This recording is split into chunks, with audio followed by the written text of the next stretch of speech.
नमस्कार मित्रों, कैसे हो आप सब। मैं विवेक उपाध्याय यूपी पुलिस और एसएससी जीडी दोनों में सिलेक्टेड हूँ।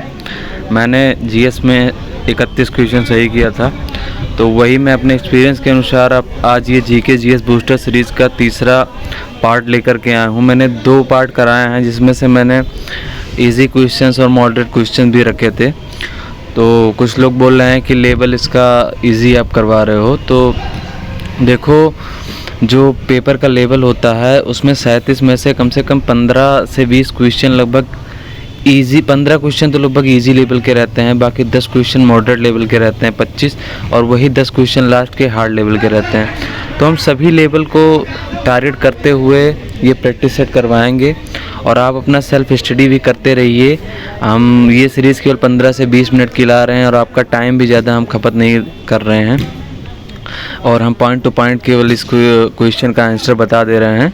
तो चलिए इस वीडियो को शुरू करते हैं। अगर वीडियो पसंद आएगी तो लाइक, कमेंट, शेयर और सब्सक्राइब जरूर किया कीजिए, क्योंकि इस क्वेश्चन को सिलेक्ट करने में हमें कम से कम 2 घंटे लगते हैं। तो चलिए शुरू करते हैं। यहाँ पे सबसे पहला क्वेश्चन है, कौन सा भारतीय राज्य नेपाल के साथ सीमा साझा नहीं करता। इसका जो सही आंसर है वो हो जाएगा ऑप्शन नंबर ए, त्रिपुरा, क्योंकि यूपी, बिहार, असम ये और उसके बाद उत्तराखंड और वेस्ट बंगाल, ये 5 राज्य करते हैं नेपाल के साथ में सीमा साझा, लेकिन त्रिपुरा साझा नहीं करता। उसके बाद आता है प्रश्न संख्या 2, भूटान की मुद्रा क्या है। इसका जो सही आंसर है वो हो जाएगा ऑप्शन नंबर डी, न्यूट्रगम। इसकी राजधानी थिम्पू है।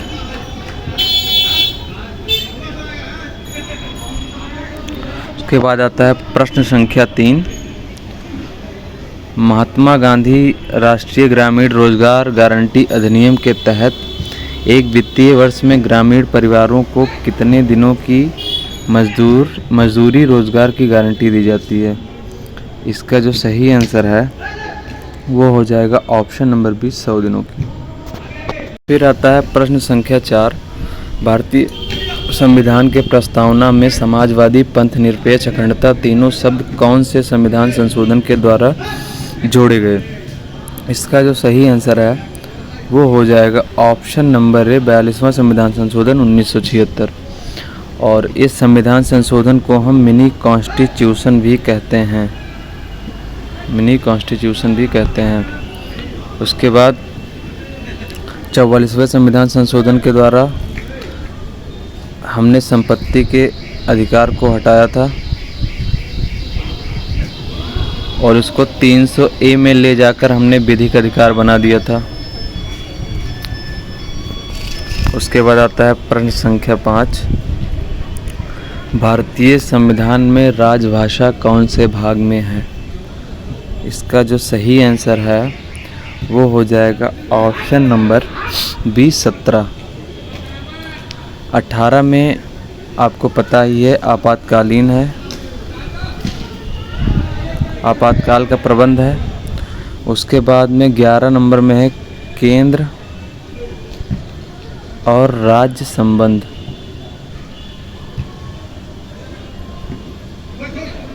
और 15 भाग में है निर्वाचन।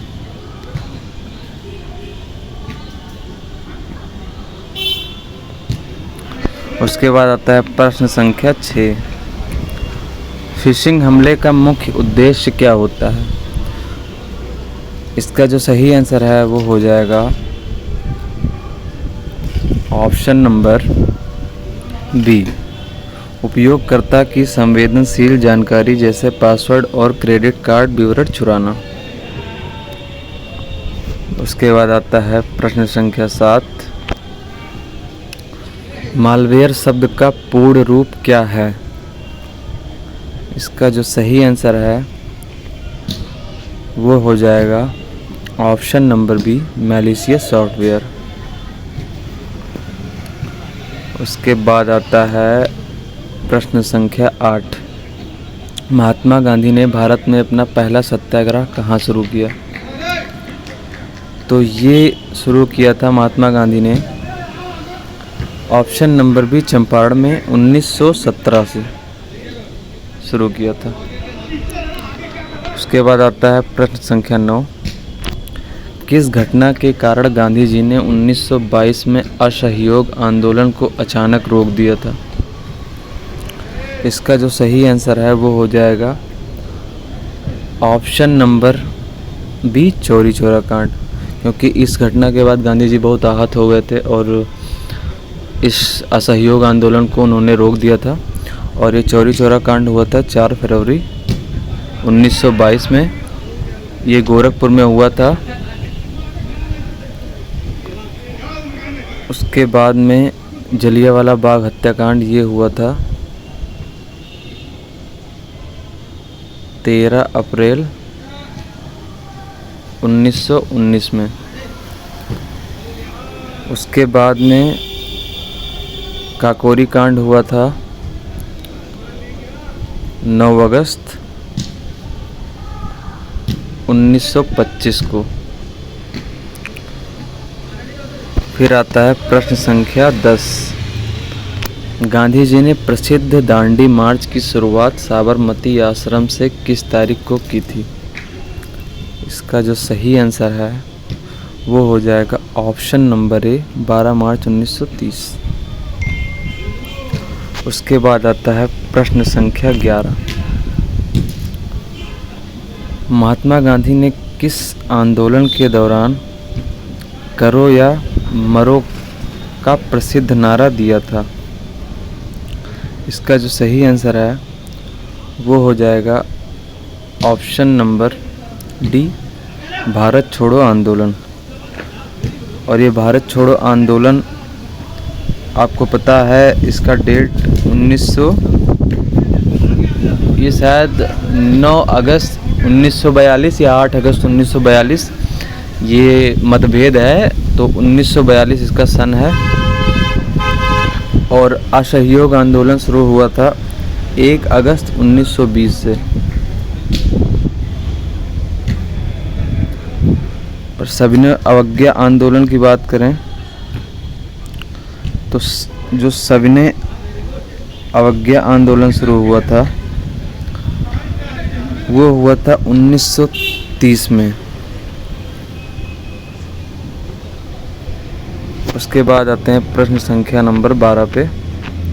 गांधी जी ने भारतीय राष्ट्रीय कांग्रेस के किस एकमात्र अधिवेशन की अध्यक्षता की थी?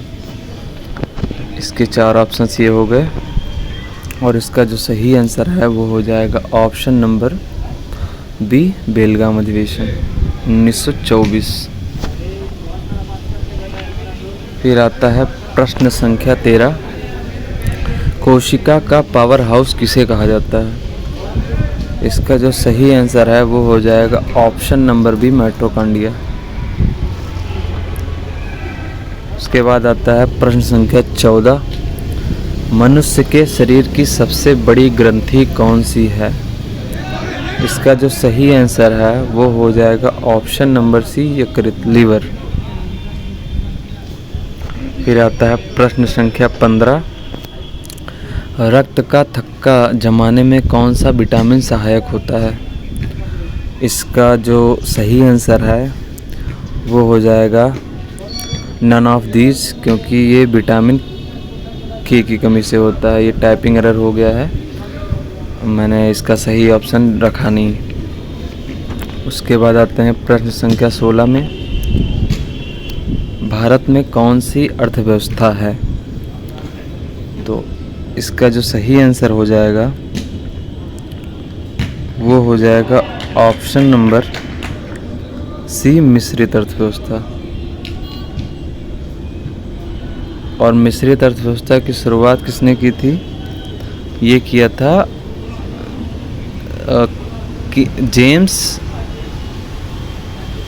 जेम्स कीन्स करके एक विद्वान थे। उन्होंने इस अर्थव्यवस्था की शुरुआत की थी।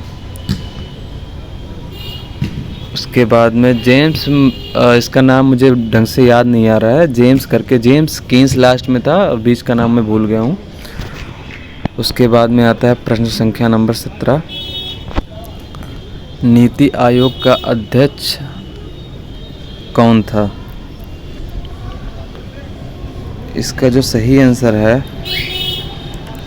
वो हो जाएगा ऑप्शन नंबर बी, प्रधानमंत्री। हाँ, और इसका हो जाएगा मिश्रित अर्थव्यवस्था का जॉन मेनार्ड कीन्स। उसके बाद आता है प्रश्न संख्या 18, the poverty of an British rule in India. इस पुस्तक के लेखक कौन है? इस पुस्तक के लेखक हैं दादा भाई नेहरू जी। और महात्मा गांधी की एक पुस्तक हिंद स्वराज है, ये कई बार पूछा गया है, इसको भी याद कर लीजिएगा। उसके बाद आते हैं प्रश्न संख्या नंबर 20 पर। कर्क रेखा भारत के कितने राज्यों से होकर गुजरती है? इसका जो सही आंसर है वो हो जाएगा ऑप्शन नंबर सी, 8। इसका एक ट्रिक भी है, मित्र पर गमछा झार, पर गमछा झार। इससे ये हो जाएगा मित्र, मी से हो जाएगा मिजोरम। उसके बाद में हो जाएगा त्रा से हो जाएगा त्रिपुरा, पा से हो जाएगा पश्चिम बंगाल, रा से हो जाएगा राजस्थान, गा से हो जाएगा गुजरात, फिर माँ से हो जाएगा मध्य प्रदेश, छा से हो जाएगा छत्तीसगढ़, झार से हो जाएगा झारखंड। उसके बाद में आता है प्रश्न संख्या नंबर 21, भारत की कौन सी नदी कर्क रेखा को 2 बार काटती है? इसका जो सही आंसर है वो हो जाएगा ऑप्शन नंबर ए, माही नदी। उसके बाद में आता है प्रश्न संख्या नंबर 22, भारत के साथ सबसे लंबी स्थलीय सीमा कौन सा देश साझा करता है? इसका जो सही आंसर है वो हो जाएगा ऑप्शन नंबर ए, बांग्लादेश। और ये करता है 4088 किलोमीटर। और अगर सबसे कम पूछा जाए तो वो करता है अफ़गानिस्तान, 106 किलोमीटर। फिर आता है प्रश्न संख्या नंबर 23, सेवा क्षेत्र कौन से क्षेत्र में आता है? तो ये आता है प्रथम, द्वितीय, तृतीय। और प्रथम में आता है कृषि एवं पशुपालन। प्राथमिक क्षेत्र में कृषि एवं पशुपालन आता है। और द्वितीय क्षेत्र में जो हम कृषि करके उगाते हैं वो मैन्युफैक्चरिंग होता है, फैक्चरिंग, जिसे हम विनिर्माण क्षेत्र भी कहते हैं।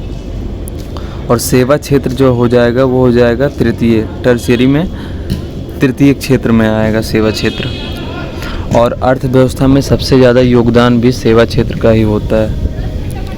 उसके बाद आता है प्रश्न संख्या नंबर 24, गुड़ी पड़वा कहाँ मनाया जाता है?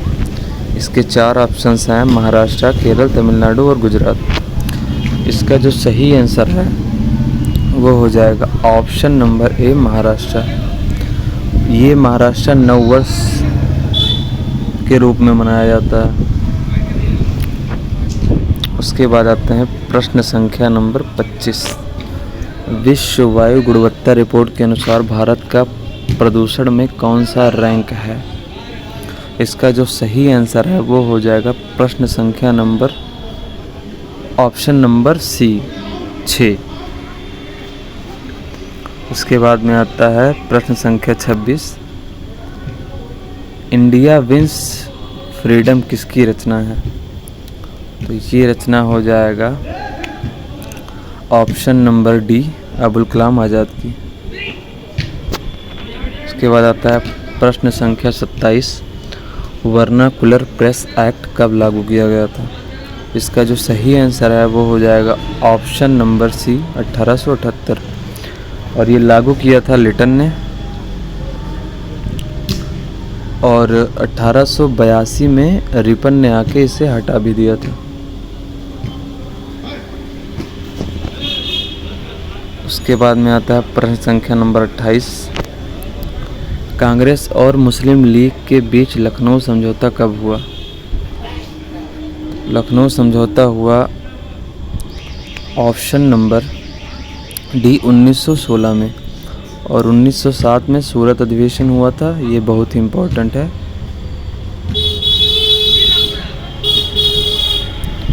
उसके बाद में आता है प्रश्न संख्या नंबर 30। योजना आयोग की स्थापना कब हुई? इसका जो सही आंसर है वो हो जाएगा ऑप्शन नंबर सी 1950। 1948 में औद्योगिक नीति आई थी,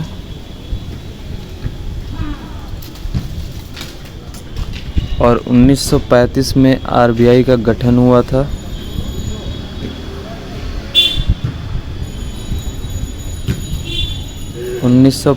में आरबीआई की स्थापना हुई थी। फिर आता है प्रश्न संख्या 31। धन विधेयक को किस अनुच्छेद में परिभाषित किया गया है? इसका जो सही आंसर है वो हो जाएगा ऑप्शन नंबर सी 110, और आर्टिकल 226 में आता है हाई कोर्ट में आप अपील दायर कर सकते हैं आर्टिकल 226 के तहत। और 112 में आता है वार्षिक वित्तीय विवरण। वार्षिक वित्तीय विवरण ये आप जो भी आपको इम्पोर्टेंट लगे या जो भी आपको लगे कि हम भूल रहे हैं वो आप नोट भी कर लीजिए अपने नोट्स में। अपना नोट्स आप साथ में रखा कीजिए। उसके बाद में आता है प्रश्न संख्या नंबर 32। आर्यभट्ट नक्षत्रशाला कहाँ स्थित है? इसका जो सही आंसर है वो हो जाएगा ऑप्शन नंबर ए रामपुर। उसके बाद में आता है प्रश्न संख्या 33। जनगणना 2011 में यूपी का लिंगानुपात क्या है?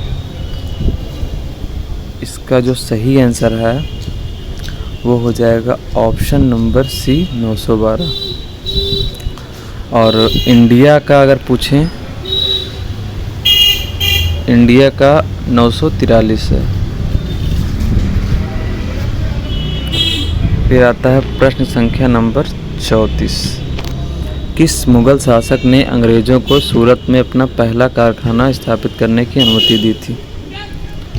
तो इसका जो सही आंसर है वो हो जाएगा ऑप्शन नंबर ए जहांगीर। फिर आता है प्रश्न संख्या 35। प्रांतों में द्वैत शासन की शुरुआत किस अधिनियम से हुई? इसका जो सही आंसर है वो हो जाएगा ऑप्शन नंबर बी 1919 के एक्ट से। 1935 के एक्ट से ये हुआ था। 1919 में प्रांत में हुआ था। 1935 के एक्ट से केंद्र में शुरू हुआ था द्वैत शासन। उसके बाद में आता है प्रश्न संख्या नंबर 36। कुमार संभोम के रचयिता कौन है? इसका जो सही आंसर है वो हो जाएगा ऑप्शन नंबर ए कालिदास। फिर आता है प्रश्न संख्या 37। राष्ट्रीय हथकरघा दिवस नेशनल हैंडलूम डे कब मनाया जाता है? इसका जो सही आंसर है वो हो जाएगा ऑप्शन नंबर ए 7 अगस्त।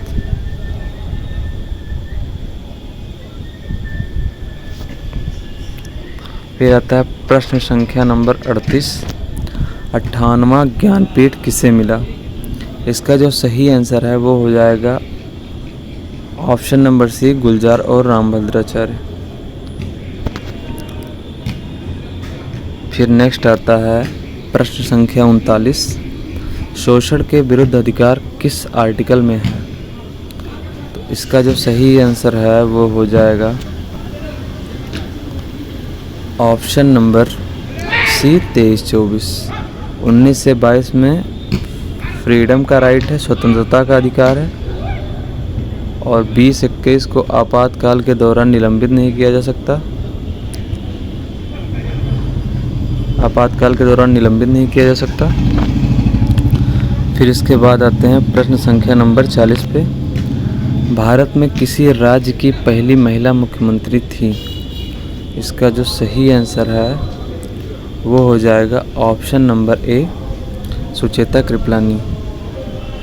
तो मेरे पिछले वीडियो में 1-2 एरर्स थे, तो अभी तो मैं फुल ट्राई कर रहा हूँ कि एरर्स ना हो। बाकी अगर एक आध एरर्स आते हैं तो आप मुझे कमेंट में ज़रूर बताइए। और अगर वीडियो आपको पसंद आई हो तो वीडियो को लाइक, कमेंट, शेयर भी ज़रूर करिएगा। और आपके लिए एक होमवर्क का क्वेश्चन है, प्रश्न संख्या 41। संयुक्त प्रांत का नाम बदलकर उत्तर प्रदेश कब किया गया? इसका आप आंसर मुझे कमेंट में ज़रूर बताइएगा। और अगर आप इस सीरीज़ से जुड़े रहेंगे तो आप निश्चित बहुत अच्छा स्कोर करोगे। तो चलिए मिलते हैं आपसे नेक्स्ट वीडियो में। जय हिंद, जय भारत।